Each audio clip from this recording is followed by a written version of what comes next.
Bom, vamos agora compor a mesa do Projeto Unifica. A mesa vai estar composta pela Francinetti, que sou eu, Viviane, e os palestrantes é Daniel Daltoe, Emanuel e Moacir Lopes, da direção FENAC. Nós vamos falar um pouquinho sobre o Projeto Unifica, para quem não conhece ou esqueceu no decorrer desse tempo de luta da gente, por alguma razão ou em algum momento. O Projeto Unifica nada mais é do que o SUT melhorado para o governo, né? Porque, com mais maldade. Com mais maldade, né? Uma linha aí de maldade. E eu me lembro que na época que a gente estava no GPCOT, o Projeto Unifica, a gente conseguiu barrar ele, e eu me lembro que em uma das falas do governo, na mesa, ele falou assim, não tem problema, não me esqueça dessa frase, não tem problema, a gente não aplica agora, vocês não aceitam isso agora, mas nós vamos fazer algumas alterações e vamos voltar com ele mais para frente. Pode ter certeza que isso vai ser implantado. E aí a gente percebeu, de fato, que a gente teria um grande desafio. E aí está o desafio, é o Projeto Unifica. Então, com muita propriedade, o Daniel e o Moacir vão falar um pouco sobre isso. Está aberto aí, são 10 minutos, né, de apresentação para cada um. E depois vai abrir para as perguntas ou comentários e 5 minutos para o fechamento. Vamos lá. Quem vai falar primeiro, Daniel ou Moacir? Só você. Quer começar você, Daniel? Pode ser eu. Pode. Então, 10 minutos. Aí para o Daniel complementar lá. Então, camaradas, a gente sempre costuma dizer que o Ministério do Trabalho no mundo é um dos órgãos mais importantes, né? Você tem uma ideia, a Revolução Francesa durou 10 anos, 7 dias após a Revolução Francesa ser encerrada, criou-se o Ministério do Trabalho na França. 7 dias apenas. No Brasil, quando se criou o Ministério do Trabalho, foi em plena mudança da Revolução de Getúlio Vargas. Ele criou, ainda mais já teve lá em início do século, né? 23 já teve as primeiras brigas, porque o Brasil veio muito anarquistas, né? Muito imigrante europeu, né? Muitos de nós, né? Meu avô veio da Itália em 1890, e esses caras fizeram uma revolução no Brasil. O Brasil era um país assim altamente explorado. E de lá para cá ele vem se desdobrando todas as formas. No Brasil, por exemplo, nós temos aqui problemas que nós tivemos longo tempo, vocês são testemunhas, não teve concurso no Ministério do Trabalho. Teve um concurso em 2007, teve umas contratações, né? Um pouco antes disso, unificou os ministérios, lá, quando criou o INSS lá em 91, depois separou-se e nunca fez um balanço dessa separação. E o INSS, uma gestão que teve lá, começou a retirar serviço do Ministério do Trabalho. Seguro-defeso, começou a tirar também a questão do FAT, que foi tirando fora. Então, vários serviços que eram fundamentais, davam ao Ministério do Trabalho uma estrutura política importante, foram sendo sugados. E aí, em 2014, né, está aqui a Vivian, está aqui os companheiros aqui da direção da federação, começou essa briga do SUT. Qual a questão do SUT? Era tentar passar os serviços para a gestão municipal, estadual, os serviços. Está conseguindo ouvir, pessoal? Tá. Terceirizar os serviços que tinham ali, e com isso você aumentaria o cacife dos que vendem o serviço, ou contratam ou indicam. E de lá para cá, meio que ficou sem uma definição. A Dilma fez um desfavor, unificando trabalho e previdência de novo, sem criar uma estrutura efetiva, só unificou em cima para cair na pilha lá do discurso de redução do Estado. E aí vem Temer, extingue a previdência, mantém o trabalho por um período, né? A previdência foi extinta. Em seguida, extinguiu-se os dois, criou-se um puxadinho no Ministério da Economia. Aí começam os problemas na categoria. Primeiro, você extingue um órgão dos mais importantes do país, um com 90, outro com 100 anos, que é o Trabalho e Previdência. Os dois órgãos que mais têm relação com os trabalhadores, do ponto de vista do seu direito, da sua... E é um trabalho que dava para a categoria uma importância ímpar no país. Primeiro que poucos trabalhadores do setor privado não conhecem o Ministério do Trabalho ou a legislação trabalhista. e da piorar a situação. Com o interlúdio de impeachment, Temer e o novo governo, fizeram uma reforma trabalhista que extinguiu todos os acordos, os direitos. A CLT, extinguiu contratos de trabalho, extinguiu também o direito de fazer a renovação de acordos. É o caso dos Correios, agora está em greve por causa disso. O cara quer tirar 80, 70 e poucos artigos de um acordo de greve que está já crescente. E aí, assim vai.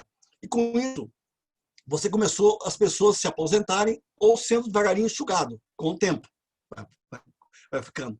E nessa questão de não ter mais concurso, o que o governo faz? Tirou o serviço de lá, colocou esses serviços para vários setores, e hoje o Ministério do Trabalho faz o que exatamente? Nas visitas que nós tivemos lá, ia ficar com alguns serviços ainda para fazer de projetos, que virou projetos apenas, não viabilizou.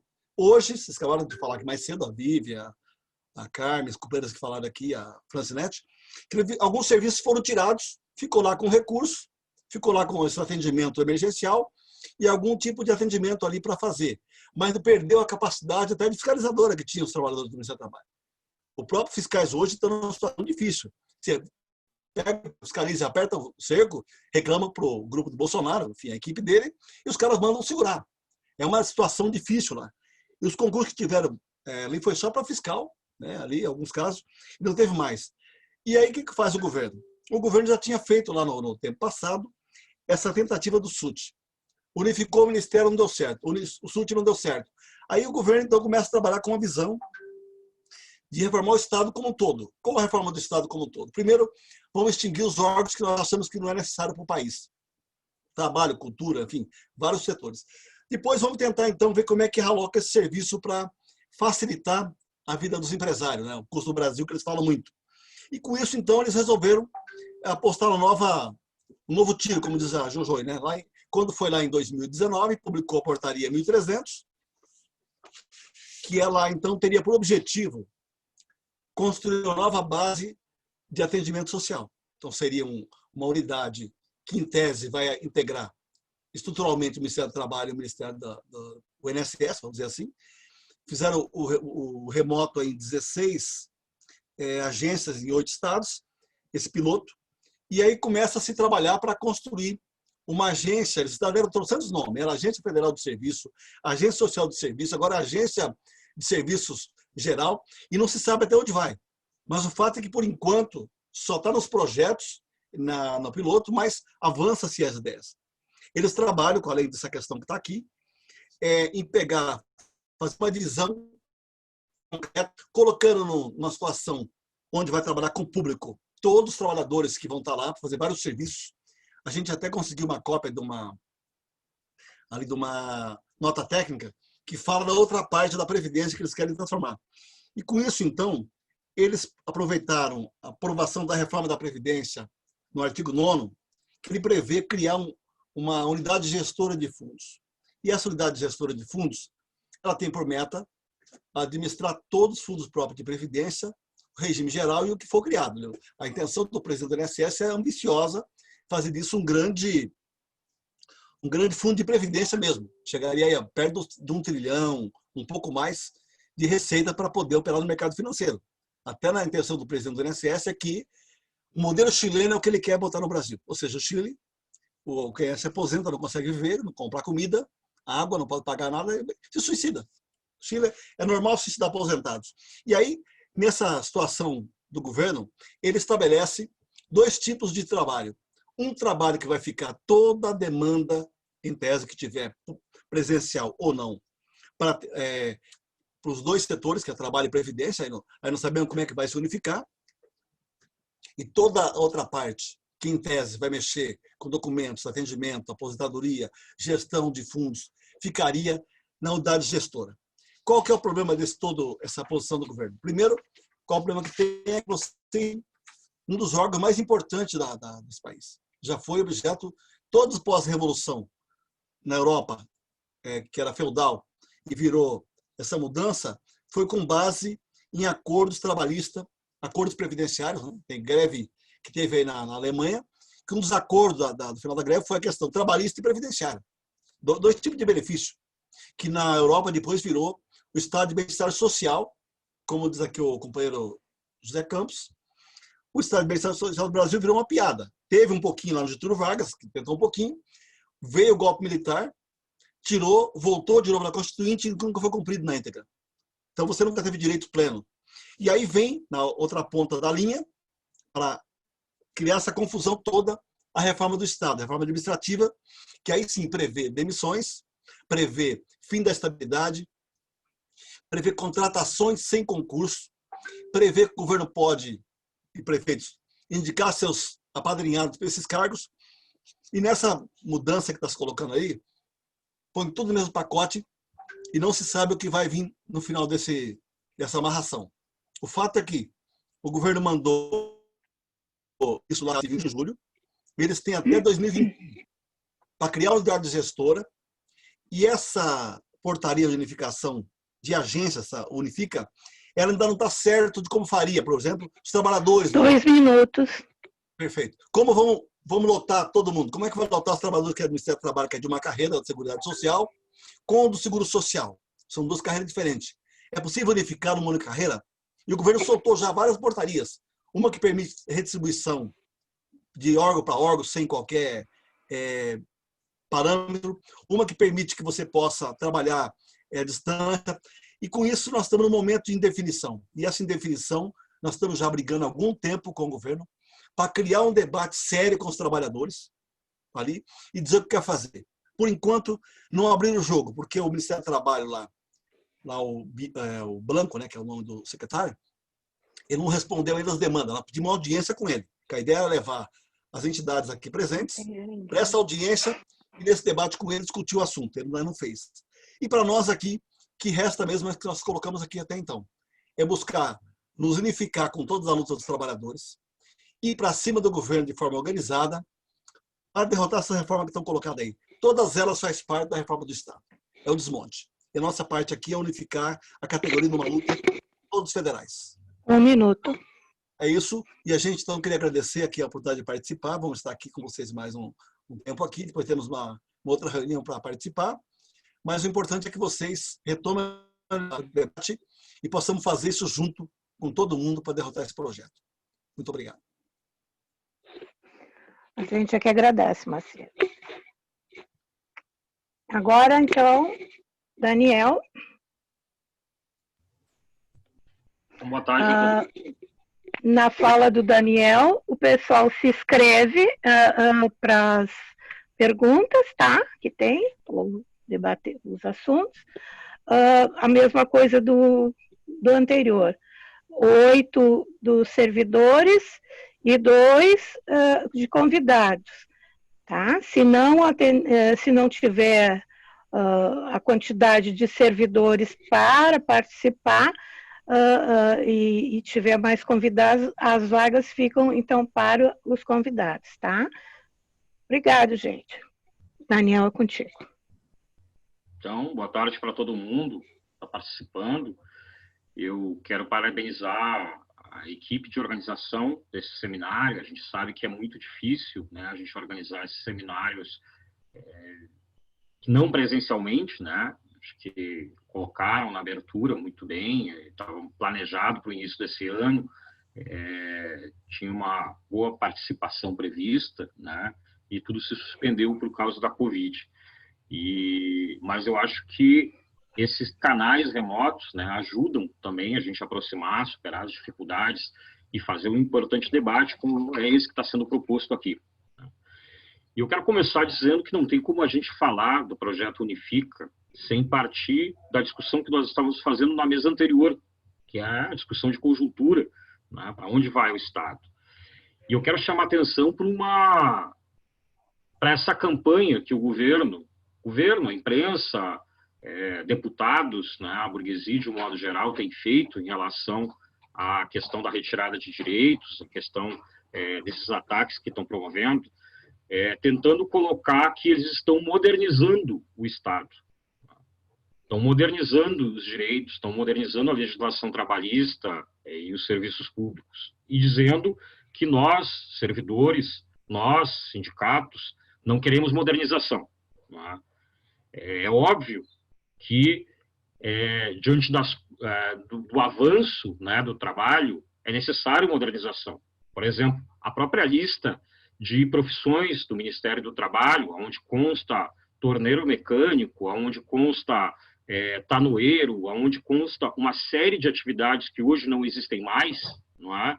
Ela está desatualizada, é necessária uma atualização, e ao mesmo tempo em que setores, categorias profissionais, por conta do desenvolvimento da tecnologia, né, não encontram respaldo, não encontram proteção na legislação trabalhista, como o melhor exemplo é os entregadores de aplicativos que estão fazendo uma batalha, né, que merecem a solidariedade, merecem o apoio de todos nós, porque, na verdade, eles estão buscando um espaço nessa revolução tecnológica que está acontecendo, e revolução tecnológica essa que a burguesia quer se utilizar para aumentar a exploração. Então, é importante frisar que nós temos clareza da necessidade de modernização. Mas quando o governo fala em modernização, quando a burguesia fala em modernização, significa dizer desregulamentação, destruição do serviço público, dos direitos sociais, dos direitos trabalhistas.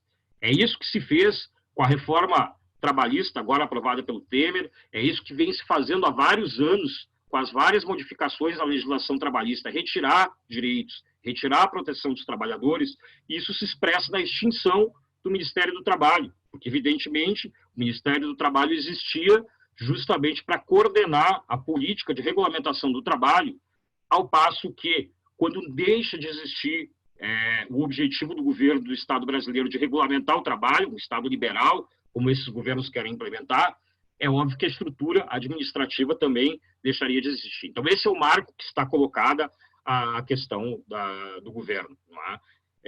Isso está vinculado ao projeto liberal desses governos, que vem sendo implementado de uma forma talvez mais gradual e mais lenta durante o governo do PT, mas também implementou, e de uma forma agora mais rápida, principalmente depois do golpe, mais aprofundada, até porque a crise, né, econômica do capitalismo necessita disso. Né? A gente vê pelas campanhas a necessidade de desregulamentar o trabalho, de tirar direitos, como eles dizem, para aumentar a produtividade do trabalho e para aumentar a competitividade do Brasil no cenário externo. O que é aumentar a produtividade e competitividade na lógica deles?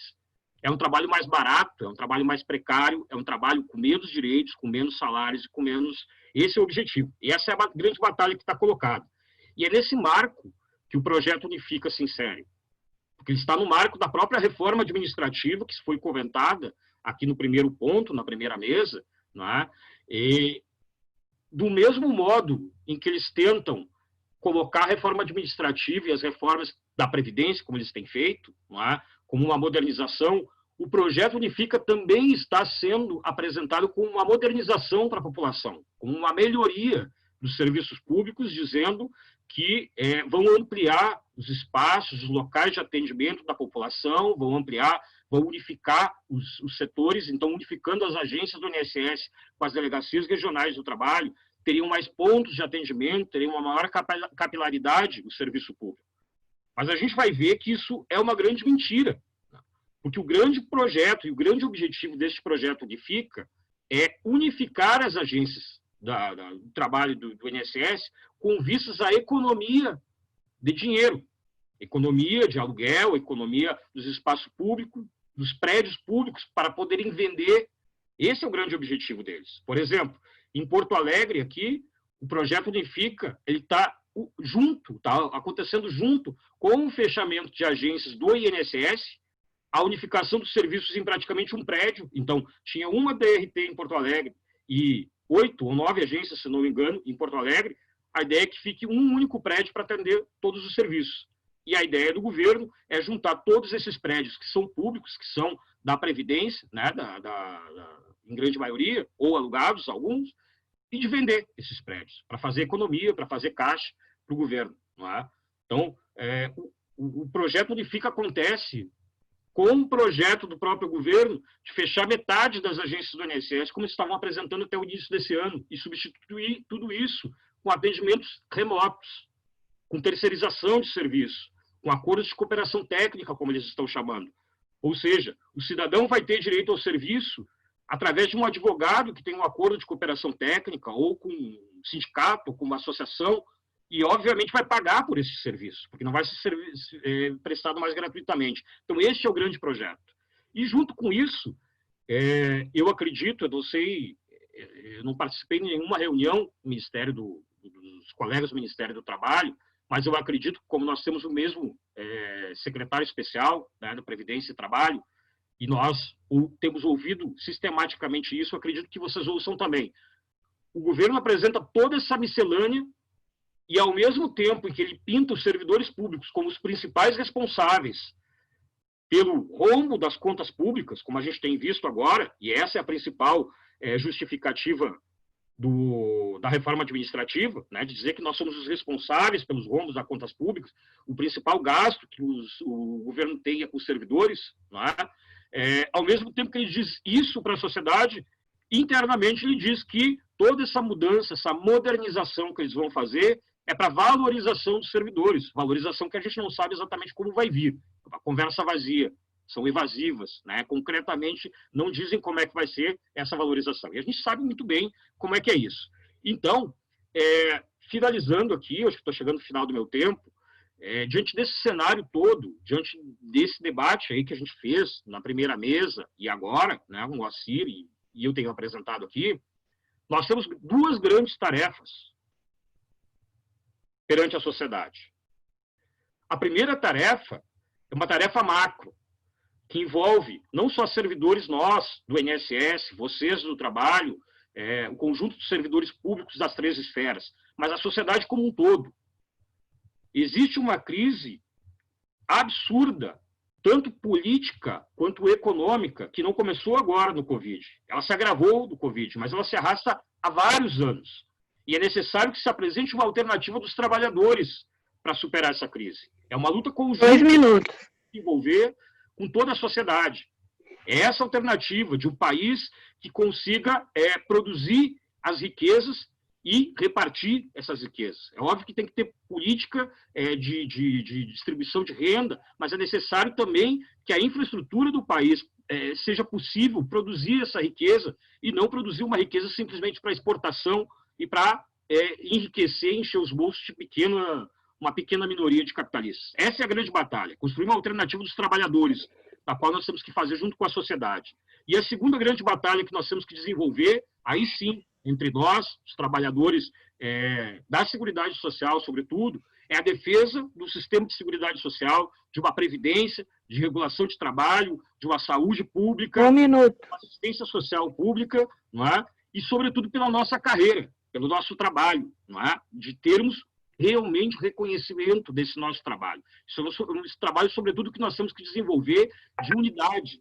E aí, para concluir, eu quero lembrar a fala de um companheiro que falou aqui no início, eu não lembro o nome do companheiro, não é? Mas que colocou a necessidade, a possibilidade da unidade dos trabalhadores do INSS, do Ministério do Trabalho, que eu acho que é uma unidade que nós temos que desenvolver e aprofundar a cada passo aí, principalmente quando temos essas estruturas cada vez mais próximas. Obrigado. Então, gente, assim, eu tentar responder alguns questionamentos que foram levantados, porque, de fato, questionamentos todos temos. Não existe nenhuma clareza. A Francinete perguntou aí de início o que exatamente significa este projeto Unifica. Né? E a Beth fez uma colocação que é a informação oficial que nós temos. O projeto Unifica é basicamente a unificação dos espaços. Tá? No entanto, ela levantou um problema que nós também estamos percebendo, porque o projeto Unifica, como eu falei no início, ele está no marco, né, no bojo da reforma administrativa que eles estão fazendo, tanto por esse projeto que foi apresentado pelo governo, quanto a própria reforma administrativa que eles estão fazendo através das mudanças de portarias, de decretos e criando, na verdade, os próprios programas de gestão, por exemplo, que foram criados no governo Temer, é parte da reforma administrativa que eles estão dando seguimento agora com essa proposta de emenda constitucional. Né? Então, uma discussão muito importante que a Beth mencionou aqui, eu acho que é importante a gente ficar atento, é essa questão da movimentação de pessoas. O que é a movimentação de pessoas? É poder tirar servidores de qualquer órgão e colocar ele em qualquer outro órgão. Total flex. Isso, basicamente. Então, por exemplo, servidores do Ministério do Trabalho, de acordo com o projeto Unifica, né, a portaria que foi criada, simplesmente viria trabalhar num prédio do INSS e vice-versa. O servidor do INSS poderia ir trabalhar num prédio de uma DRT. Com a movimentação de pessoas, cria a possibilidade do servidor ser lotado no outro órgão. Inclusive, não só na área de Seguridade Social, como somos nós, mas pode ser lotado no INCRA, pode ser lotado numa universidade, pode ser lotado em qualquer lugar. Isso faz parte da reforma administrativa, que vai adiante. Qual é o próximo passo da reforma administrativa? É carreirão.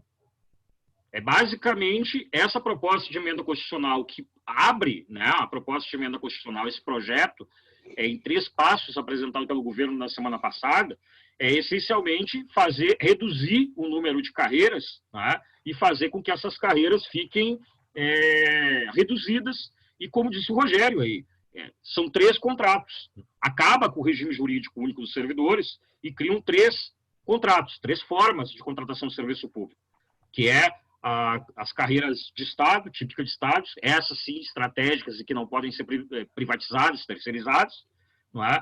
As carreiras de contratação permanente, não é? Mas pelo regime de CLT, sem o regime jurídico único, e a carreira, esse contrato, como é que estão chamando aqui? Contrato de experiência, que não é uma ideia nova. Eu me lembro, quando eu entrei em 2008, o ministro do Planejamento, Paulo Bernardo, se eu não me engano, na época, já apresentava essa ideia. O Moacir deve lembrar, devia participar de reuniões naquela época, e que o próprio Paulo Bernardo colocava essa ideia. E talvez essa ideia seja mais antiga ainda, né, da época do Fernando Henrique. Então, definitivamente, eles estão tentando implementar uma reforma que já é antiga. Né? O projeto Unifica, né, não é novo, não foi inventado agora. Não é um projeto do governo Bolsonaro. Há muito tempo se discute a unificação do trabalho e da Previdência sobre o escopo, de uma forma mais lenta, de uma forma mais gradual, mas há muito tempo se discute. E é bom lembrar, por exemplo, que o início da unificação do trabalho com a Previdência se deu ainda durante o governo Dilma. Miguel Rosseto, quando unificaram os ministérios antes da extinção do Ministério do Trabalho e Previdência. É importante lembrarmos isso. Então, há um projeto gradual que eles estão implementando aqui, né? O Bolsonaro está dando seguimento, conseguindo dar seguimento que os outros governos não conseguiram dar. É importante a gente se colocar nisso. E aí eu quero reforçar, antes de passar para o Moacir aqui, a questão do cronograma, que o Mário perguntou aqui, acho que é importante mencionar. O cronograma, de fato, numa reunião que nós participamos, aí acho que o Moacir estava nessa reunião também, em julho, agora, eles disseram que o cronograma já deveria ser mais avançado. Tem 5 ou 6 agências em todo o país que estão funcionando unificado neste projeto piloto. Já era para ter em torno de 20. Então está atrasado por conta da Covid. Agora, o objetivo deles é até o início do ano que vem, pelo menos no primeiro semestre do ano que vem, que todo o processo esteja unificado. Então está andando, por mais que o Covid tenha atrasado, está andando o processo. Não é? Então, nós vamos estar nessa discussão. Então, quero reforçar aqui o que eu tinha falado no início, né, desse projeto, desse processo de luta que nós temos que levar. Uma luta em defesa da Seguridade Social, em defesa dos serviços públicos, da regulamentação do trabalho, de direito para todos, e uma luta de toda a sociedade, tanto do serviço público quanto dos trabalhadores da iniciativa privada. A solidariedade entre os trabalhadores que estão em luta, como dos Correios, a solidariedade com os trabalhadores que estão buscando o reconhecimento e a regulamentação do trabalho, como são os entregadores de aplicativo, não é? Essa grande luta social. E a segunda luta é a luta pelos direitos, pelas nossas carreiras, né, que está em risco com a reforma administrativa, com essa reestruturação do Estado. Então, agradeço aqui o espaço, essa boa discussão que estamos fazendo aqui e colocar que estamos juntos aí nessa luta, nesse processo de construção de uma alternativa dos trabalhadores e do Brasil para todos nós. Obrigado. Moacir. Pode falar, Moacir. Assim, eu estava abrindo ali o meu microfone. Então, primeiro que eu queria aqui agradecer a todos os companheiras, trabalhadores fizeram esse esforço coletivo para fazer esse debate muito importante, muito qualificado. E dizer para vocês que a gente está num momento de tanta dificuldade, porque nós estamos, aparentemente, a pandemia ela deu uma certa letargia na aparência, mas uma serenidade no meio. Tanto que temos 40 milhões de pessoas no Brasil hoje que estão aí trabalhando, como falou o Daniel, aplicativo, outros serviços. E pela primeira vez na história do Brasil, pagou-se 65 milhões de ajuda emergencial, com mais gente recebendo do que empregados formais. Então, isso já demonstra o trabalho que o Ministério do Trabalho faz, a própria Previdência, o que vai ser na frente. Segundo, que eu entendo que o governo vai ter que fazer uma definição do que colocar. Até para juntar os órgãos, tem que organizar sistema, organizar todo o trabalho feito, organizar todo esse atendimento. A internet do INSS, até a semana que passou aí, era muito difícil, muito ruim. Então, e até isso, né, 500 KB você não consegue trabalhar. Por isso que a produção remota foi mais avançada do que lá no serviço. E você tem um problema que é assim, ó, se você vai extinguir o órgão, como querem fazer ali, criar um terceiro órgão, como já fizeram no passado, que eu trabalhei muito tempo com colegas do Ministério do Trabalho no mesmo prédio, mesma agência, mesma gerência, sempre estava lá com os camaradas. Mas sempre foi tratado como um puxadinho. Nunca ficou integrado na carreira. O único momento que teve na carreira, quando pagou o PCCS, lá na greve de 91, depois 95, enfim, que depois separou.